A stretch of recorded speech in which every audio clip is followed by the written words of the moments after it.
Hi hello everyone, welcome to made about bio. This is Aashmani ma'am. So guys, आज हम आप लोगों के लिए स्टार्ट करने वाले हैं NCERT question practice on molecular basis of inheritance. So इस बच्चों, इन क्वेश्चंस को सॉल्व करने के बाद, इनका रिटन सोल्यूशन देखने के बाद आप लोगों को आइडिया लगेगा कि अगर ऐसे ही एग्जैक्ट क्वेश्चंस आप लोगों को एग्जाम्स में आएंगे तो आप लोगों को कैसे क्वेश्चंस को अप्रोच करना है, कैसे आप लोगों को सोल्यूशंस लिखना है कि आप लोगों को प्रॉपर मार्क्स मिले। राइट, तो चलो स्टार्ट करते हैं। एक एक क्वेश्चन को अच्छे से समझना है आप लोगों को। देखो बच्चों, पहले क्वेश्चन में आप लोगों को क्या लिखा हुआ है। The first one question says group the following as nitrogenous bases and nucleosides. अब इनको ना आपको नाइट्रोजनस बेस और न्यूक्लियोसाइड्स में डिफरेंस बताना है। अब आपको पता है नाइट्रोजनस बेसिस हमारे क्या होता है, purine and pyrimidine. PUGA, pyrimidine मतलब पाई कट। तो adenine, guanine, cytosine, uracil, thymine. पढ़ना जरा, एडेनिन, थाइमिन, यूरासिल, साइटोसिन। अब यहाँ पे देखो साइटिडीन लिखा हुआ है और ग्वानोसिन आप लोगों का लिखा हुआ है, तो इसका मतलब यहाँ पे हमारा एडेनिन हो गया, थाइमिन, यूरासिल, साइटोसिन, ये चारों हमारी नाइट्रोजनस बेसिस है। न्यूक्लियोसाइड्स आप लोगों को पता है, न्यूक्लियोसाइड्स में सिर्फ वो सब क्या होता है, nitrogenous base plus sugar. Nucleotide और न्यूक्लियोसाइड में एक डिफरेंस है, न्यूक्लियोटाइड में फोस्फेट होता है, न्यूक्लियोसाइड में फोस्फेट ग्रुप नहीं होता है। ये चीज आप लोगों को याद रखनी है। तो पहला क्वेश्चन बहुत इजी है। नेक्स्ट क्वेश्चन में देखते हैं। If a double stranded DNA has 20% cytosine, double stranded DNA में 20% साइटोसिन है, calculate the percentage of adenine in the DNA, उसके डीएनए में एडेनिन की परसेंटेज। अब हमारा चार ग्राफ रूल ये कहता है हम लोगों को, purine is equals to pyrimidine, purine और पिरिमिडीन इक्वल होता है। अभी मैंने आप लोगों को बताया प्यूरिन क्या है हमारा, एडेनिन प्लस गुआनिन, और पिरिमिडीन अगर हम डीएनए की बात कर रहे हैं तो डीएनए में साइटोसिन प्लस थाइमिन, ये लेंगे हम लोग। तो अब जरा देखो, इन लोगों ने हम लोगों को क्या दिया हुआ है, साइटोसिन दिया हुआ है 20%। तो साइटोसिन ये रहा, तो ये मेरे पास 20% इन्होंने दिया हुआ है, एंड टोटल आपको पता है कितना होता है, 100% होता है। तो इसी को निकाल देना। ये अगर सपोज करो 20 है मेरा, तो इसको 100, सपोज ये भी मेरा 20 होगा, तो इधर कितना बचेगा टोटल, 60, 20, 20, 40, और इधर क्या बचा मेरा 60। या फिर ऐसे नहीं अगर आप कर पा रहे हो तो एक चीज आपने देखा होगा, purine is equals to pyrimidine. जितना एडेनिन है उतना ही हमारा क्या होगा, हमेशा एडेनिन के सामने क्या होता है, थाइमिन। जितना ग्वानिन है उतना ही क्या होगा, साइटोसिन होगा। तो अगर साइटोसिन 20% है तो ग्वानिन भी तो बच्चों 20% होगा ना। तो लिख दिया उसका इन्होंने कि आपका साइटोसिन भी 20, ग्वानिन भी 20, तो 20, 20, 40, ऑलरेडी 40 हो चुका है। तो अब एडेनिन को मान लिया हमने x, टी को भी मान लो x, कर दो सॉल्व, तो आंसर सॉल्व करके आपका आएगा 30%। Very simple question. Next question देखो, if the sequence of one strand of DNA is written as follow. आपका डीएनए की एक सीक्वेंस दी हुई है, ठीक है, पूरी सीक्वेंस आप देख लो अच्छे से। अब इसमें क्या पूछा है, write down the sequence of complementary strand in 5 to 3 direction. इसकी 5 to 3 डायरेक्शन की कॉम्प्लीमेंट्री स्ट्रैंड आप लोगों को बनानी है। तो मतलब आपको ये 5 A T G C ये पूरी सीक्वेंस दी हुई है, इसको एक बार आपको 3 से 5 डायरेक्शन में लिखना है, एक बार इसको 5 से 3 डायरेक्शन में लिख दो। Write down the sequence of complementary strand. अब देखो ना, इन्होंने 5 से 3 दिया हुआ है। अब इन आप लोगों से क्या पूछा, देखो सपोज करो 5 से 3 आप लोगों को ये दिया हुआ है। अब आपको ये 5 से ऐसे पूछना है, तो सीक्वेंस यहां से बनाने स्टार्ट करोगे ना आप लोग, C G, तो C का अपोजिट G, G का अपोजिट C, T का अपोजिट A। तो ये हो गई हमारी 5 से 3 वाली डायरेक्शन। या तो इसका सिंपल तरीका ये है, अगर आप लोगों को डायरेक्टली देख के समझ में आ रहा है कि इन्होंने 5 से 3 डायरेक्शन में पूछा है। अब बच्चे सबसे ज्यादा गलती क्या करते हैं इस क्वेश्चन में गलती ये करते हैं कि मैम इन्होंने 5 से 3 डायरेक्शन में पूछा है और 5 से 3 दे रखा है, तो इसका मतलब 3 से 5 पूछ रहे होंगे। तो क्या कर देंगे, यहीं पे लिख देंगे 5 प्राइम से 3 प्राइम, ए का अपोजिट टी, टी का अपोजिट ए, तो ऐसे मतलब ये वाली डायरेक्शन लिख देंगे पूरी। लेकिन इन लोगों ने पूछा है कि इसकी 5 से 3 आपको बताना है, तो 5 से 3 इधर से बनेगा ना, अपोजिट सीक्वेंस आपको पूरी लिखनी है, सी का अपोजिट जी, तो इसको यहाँ पे ऐसे लिख देना। ऐसे आप लोग, तो क्वेश्चन में देखो घुमाया हुआ है आप लोगों को, क्वेश्चन एकदम सिंपल है। फोर्थ क्वेश्चन में भी एक आपको सीक्वेंस दिया हुआ है, पूरा ये सेम ही सीक्वेंस है। इसमें आपको एमआरएनए बनाना है, इसमें आपको एमआरएनए बनाना है। और आप लोगों को पता है कि कौन सा कोडिंग सीक्वेंस होता है, कौन सा नॉन कोडिंग सीक्वेंस होता है। एमआरएनए में डिफरेंस जहां पे थाइमिन है, थाइमिन की जगह पे डायरेक्ट क्या लगा देना है, सिर्फ यूरासिल लगा देना है।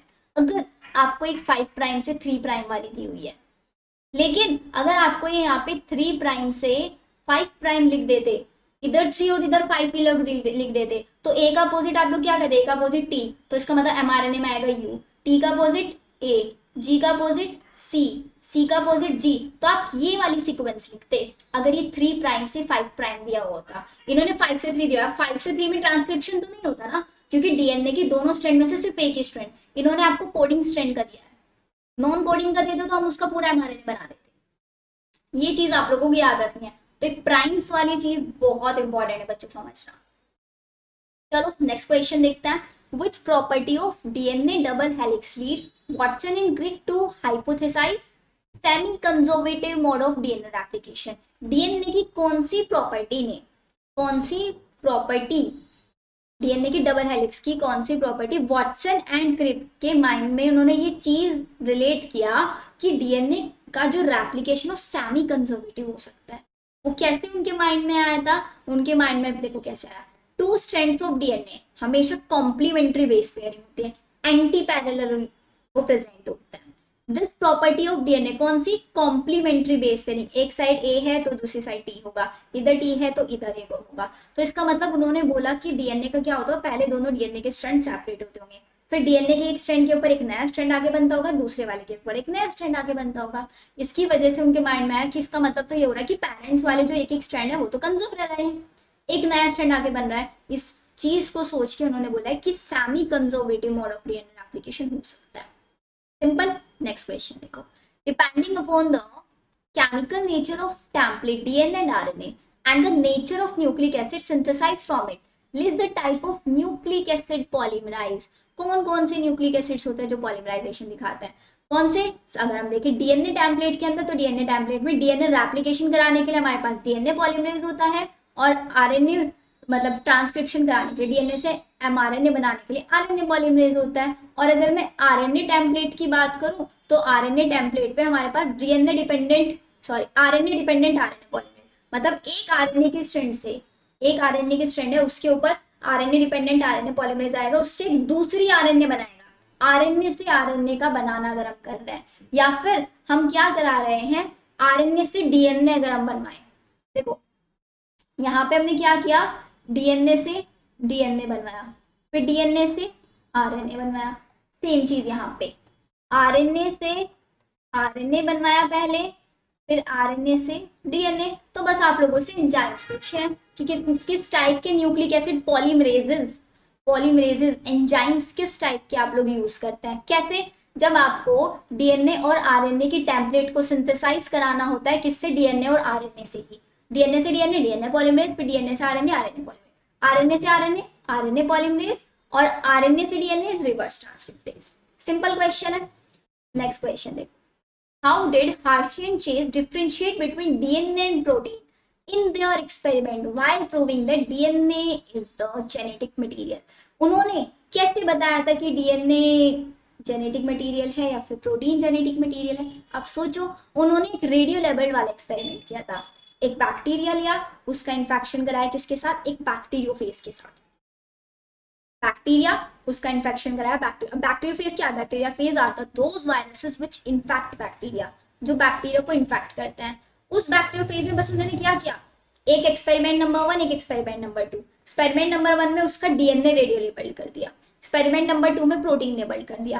फिर उन्होंने देखा कि जो बैक्टीरिया की बनने वाली कॉपीज है उनके अंदर डीएनए रेडियोएक्टिव जा रहा है या फिर प्रोटीन रेडियोएक्टिव जा रहा है। अब डीएनए रेडियोएक्टिव मतलब डीएनए को कैसे आइडेंटिफाई करें, डीएनए के अंदर होता है नाइट्रोजन, तो नाइट्रोजन रेडियो लेबल्ड अगर दिख रहा है, और प्रोटीन में होता है सल्फर, अगर सल्फर रेडियो लेबल्ड दिख रहा है, तो उन्होंने देखा कि बैक्टीरिया की जो बनने वाली नई कॉपीज हैं उनके अंदर आपको क्या मिलेगा, नाइट्रोजन रेडियो लेबल्ड मिलेगा, या फिर फोस्फेट भी वो रेडियो लेबल्ड करा सकता है। तो फोस्फेट इन्होंने जनरली हार्शन चेज ने फोस्फेट का ही किया था, उन्होंने फोस्फेट को रेडियो लेबल करा दिया था। फोस्फेट को इन्होंने रेडियो लेबल कराया तो उससे उन लोगों को पता चला कि अगर फोस्फेट नई प्रोजेनीज में दिख रहा है तो इट मीन जो एक जनरेशन से दूसरी जनरेशन में ट्रांसफर हुआ है वो सल्फर नहीं है, वो फोस्फोरस कंटेनिंग प्रोडक्ट है। एंड फोस्फोरस कंटेनिंग कौन होता है, डीएनए होता है ऑब्वियसली। तो यही हमारा देखो, radioactivity detected in supernatant, no radioactivity detected in supernatant. पूरा टॉपिक पढ़ोगे क्लियर। अगर क्वेश्चन ऐसा आता है अब आप बोलोगे कि मैम इसको सॉल्व कैसे करेंगे, सॉल्व कैसे करना है, डायग्राम बना देना सिंपल, लास्ट में एक छोटा सा प्रूफ लिख देना कि इससे हमें क्या पता चला। हार्टन चेज ने डीएनए लिया था, फिर उसको रेडियो लेबल किया था, फिर उसको इन्फेक्शन करने के लिए छोड़ दिया था, फिर उसकी जो कॉपीज बनी थी उसके अंदर आइडेंटिफाई किया था। इसको अगर लैंग्वेज में बना के लिखना चाहो लिख देना, प्लस डायग्राम बना देना, सॉर्टेड जाएगा। डन। अब आते हैं नेक्स्ट क्वेश्चन पर, डिफरेंशिएशन वाले क्वेश्चन। हमारे बच्चे डिफरेंशिएशन वाले क्वेश्चंस में बड़े कंफ्यूज होते हैं कि मैम पॉइंट्स ही नहीं मिलते हम लोगों को लिखने के लिए, क्या पॉइंट्स हम इन लोगों इसमें नोट करें। तो पहला क्वेश्चन देखो, पहले क्वेश्चन में क्या पूछा हुआ है, रिपीटेटिव डीएनए और सैटेलाइट डीएनए में क्या डिफरेंस होता है। Repetitive DNA and satellite DNA, चलो इसको देखते हैं। Repetitive DNA, DNA in which certain base sequences are repeated many time, मतलब डीएनए की एक पर्टिकुलर सीक्वेंस जो बार बार बार बार रिपीट होती है उसको बोलते हैं हम आपका रिपीटिव डीएनए। और सैटेलाइट डीएनए क्या बोलते हैं, satellite DNA tandemly repeated sequences जो एक प्रॉपर टाइम के बाद बार बार रिपीट हो रही है, जैसे कि 10 ए लगा दिए, फिर 10 टी लगा दिए, फिर वापस से 10 टी लगा दिए, मतलब लॉन्ग पोर्शन है जीन का जो बार बार टेंडमली रिपीट हो रहा है। एक सीक्वेंस है ATGC ही 1000 टाइम्स रिपीट हो रही है, अगर इसको बोलते हैं हम आपका सैटेलाइट डीएनए। रिपीटिव डीएनए की सेकेंड डिफरेंस क्या है, रिपीटिव डीएनए सीक्वेंस जो होता है वो ट्रांसक्राइब कर सकते हैं, but satellite DNA non coding part होता है उसको हम ट्रांसक्राइब नहीं कर सकते। क्लियर है। फिर नेक्स्ट वाला देखो, डिफरेंस बिटवीन एमआरएनए। एमआरएनए मतलब ये एक मैसेंजर आरएनए है, टीआरएनए ट्रांसफर आरएनए। एमआरएनए की स्ट्रक्चर लीनियर होती है, टीआरएनए की क्लोवर लीफ शेप होती है। एमआरएनए इंफॉर्मेशन को कोड करता है, टीआरएनए अमाइनो एसिड को लेके आने का काम करता है। एमआरएनए प्रोसेसिंग करता है, स्प्लाइसिंग, कैपिंग, टेलिंग। टीआरएनए क्या करते हैं, टीआरएनए को कोई प्रोसेसिंग की जरूरत नहीं होती। एमआरएनए में नाइट्रोजनस बेसिस कोई मॉडिफाई नहीं है, बट टीआरएनए के अंदर नाइट्रोजनस बेसिस को मॉडिफाई किया हुआ है क्योंकि उसके ऊपर एंटीकोडॉन्स प्रेजेंट होता है। तो ये डिफरेंसेस, बहुत छोटे छोटे डिफरेंसेस आप लिख सकते हो। नेक्स्ट देखो, नेक्स्ट डिफरेंस है आपका टेम्पलेट स्ट्रैंड और कोडिंग स्ट्रैंड में। ये तो बहुत इंपॉर्टेंट डिफरेंस है। टेम्पलेट स्ट्रैंड वो स्ट्रैंड होती है जो ट्रांसक्रिप्शन करती है, कोडिंग स्ट्रैंड ट्रांसलेट। देखो अभी मैंने आप लोगों को सीक्वेंस दिखाई थी, वो कोडिंग स्ट्रैंड थी, तो हमने उसका ट्रांसक्रिप्शन नहीं किया था, सिर्फ जहां पे थाइमीन था उसकी जगह पे यूरासिल लगा दिया था। टेम्पलेट स्ट्रैंड होती है 3 से 5, तो अगर आपको 3 से 5 वाली कोई स्ट्रैंड है तभी आप उसको ट्रांसक्राइब कराओगे, अनलेस सिर्फ थाइमीन की जगह पे यूरासिल लिख के पूरी सीक्वेंस एज इट इज लिख दोगे। कोडिंग वाली होती है 5 से 3। टेम्पलेट में क्या होता है, nucleotide sequence complementary to the one part in mRNA, मतलब जैसे एमआरएनए के अंदर सीक्वेंस होती है उसके कॉम्प्लीमेंट्री होता है, बट कोडिंग एग्जैक्ट सेम होती है एमआरएनए के, सिर्फ थाइमिन और यूरासिल को छोड़ के। पूरा कंसेप्ट मैं आप लोगों को बढ़ा चुकी हूँ, यहां तक आप लोगों को कोई डाउट नहीं होना चाहिए। नेक्स्ट क्वेश्चन आता है, list 2 essential roles of ribosomes during translation. Translation के टाइम पे राइबोसोम्स के 2 इंपॉर्टेंट आप लोगों को काम बताना है। राइबोसोम तो सबसे पहले पता है एमआरएनए आता है, उसके नीचे स्मॉल सब यूनिट लग जाती है, ऊपर लार्ज सब यूनिट लग जाती है। तो ribosome, one of the RNA, ribosomal RNA act as a peptidyl transferase ribozyme for formation of peptide bond. तो पेप्टाइड बॉन्ड के फॉर्मेशन करने में राइबोजाइम की तरह काम करता है। और सेकेंड, हमारा राइबोसोम आपका एमआरएनए से अटैच हो जाएगा, 4 टीआरएनए आएंगे, एक एक अमाइनो एसिड लेके प्रोटीन का सिंथेसिस करेगा। ये 2 प्रोसेस आप इसके देख सकते हो। Question number 10, in the medium where E coli was growing, एक ऐसा मीडियम है जहां पे ई कोलाई ग्रो कर रहे थे, हमने वहां पे लैक्टोज ऐड कर दिया, which induced the lactoperon, जिसने लैकोपेरोन को इंड्यूस करा दिया। why does lactoperon shut down sometime after addition of lactose in the medium। अब आपको पता है कि लैकोपेरोन हमारा क्या करता था, मीडियम में बाहर लैक्टोज है तभी वो ऑन होता था, क्योंकि इसके अंदर क्या आता है, एक लेक्जेड जीन होता था जो बीटा गैलेक्टोसाइडेज बनाता था। वो बीटा गैलेक्टोसाइडेज कन्वर्ट करता था लैक्टोज को ग्लूकोज प्लस गैलेक्टोज में। अगर आउटर मीडियम में लैक्टोज होगा तभी तो बीटा गैलेक्टोसाइडेज बनेगा। अब ई कोलाई के बाहर आपने लैक्टोज डाल दिया तो लैकोपेरोन तो स्विच ऑन हो गया, अब वो स्विच ऑन हो गया प्रोसेस दिखाएगा, लेकिन क्या होगा कि कुछ टाइम के बाद ये शट डाउन हो जाएगा due to decrease in lactose substrate concentration, क्योंकि सारे बीटा गैलेक्टोसाइडेज ने लैक्टोज को ग्लूकोज में कन्वर्ट करा दिया। अब कोई लैक्टोज बचा ही नहीं है तो शट ऑन कैसे रहेगा, बीटा गैलेक्टोसाइडेज बनना बंद हो जाएगा। जिसका बेस्ट एग्जाम्पल मैंने आप लोगों को बताया, टीचर क्लास में है, टीचर क्लास में तब आएगी जब बच्चे आएंगे। अगर क्लास में बच्चे ही नहीं है तो टीचर आगे क्या करेगी? जैसे ही उनकी क्लास फिनिश हुई, मतलब टीचर भी है अभी बच्चे भी है, लैक्टोज भी है और वो उसको कन्वर्ट भी कर रहा है। जब क्लास फिनिश हमारी तो सब कहाँ जाता है? अपने अपने घर चले जाते हैं। तो सेम प्रोसेस यहाँ पे हुआ, जैसे ही लैक्टोज फिनिश बीटा लैक्टोसाइडेज भी गायब हो जाएगा, तो लैक्टोपेरोन शट डाउन हो जाएगा। सिंपल। चलो क्वेश्चन 10 तक हो गया। क्वेश्चन नंबर 11 देखो, एक्सप्लेन इन 1 और 2 लाइन, सिर्फ एक या दो लाइन में आंसर करना। The function of the following, promoter, tRNA और एक्सॉन। प्रोमोटर क्या होता है?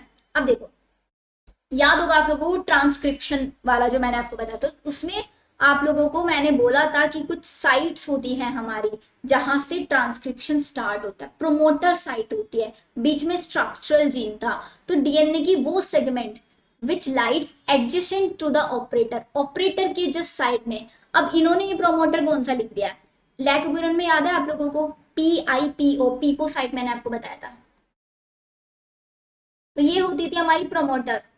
तो इन्होंने इसको यहाँ पे मेंशन किया है कि ऑपरेटर के जस्ट एडजेसेंट में प्रेजेंट होती है और ये क्या काम करती है? Function as the binding site for RNA polymerase. RNA polymerase यहीं पे आके बाइंड करता था और आगे ट्रांसक्रिप्शन को कैरी फॉरवर्ड करता था।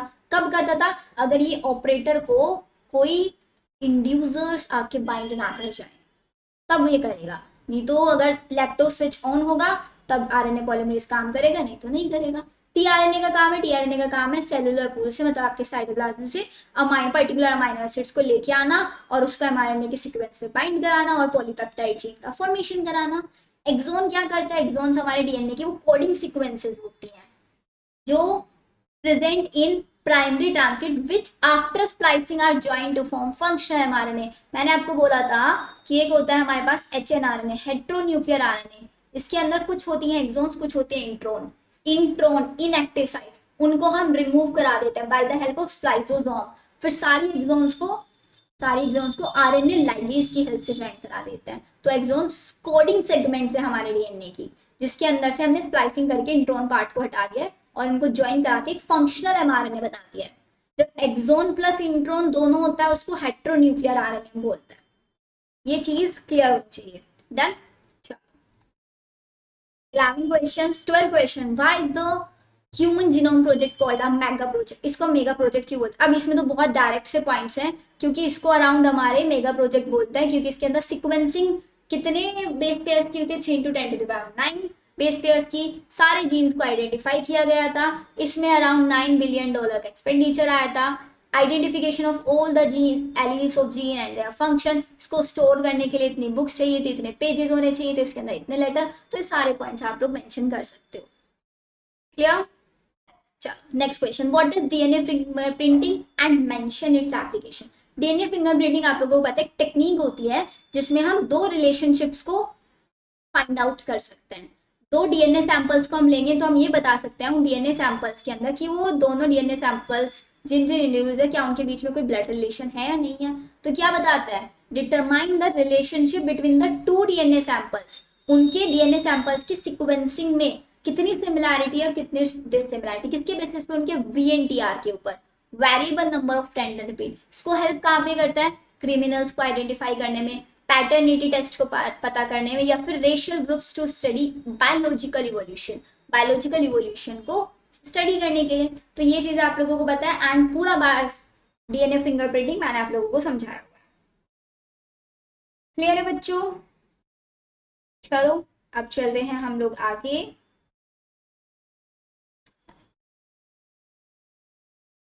Question number 14। ब्रीफली आप लोगों को डिस्क्राइब करने हैं कुछ पॉइंट्स। ट्रांसक्रिप्शन क्या होता है?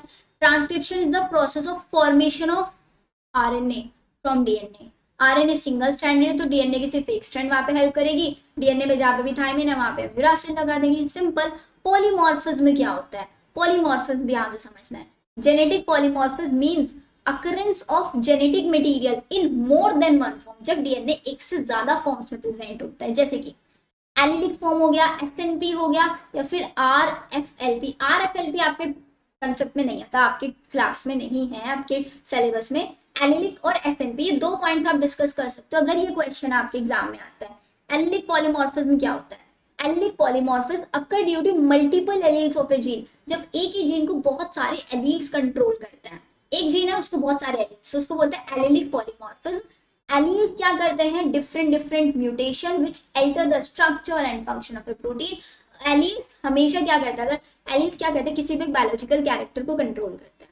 अगर एलील के अंदर कोई भी म्यूटेशन होता है तो उससे स्ट्रक्चर और एक प्रोटीन जैसा बनने वाला है उसकी पूरी फंक्शन चेंज हो जाता है। तो बेसिकली एक पूरा फिनोटाइप में ये चेंज करा सकते हैं।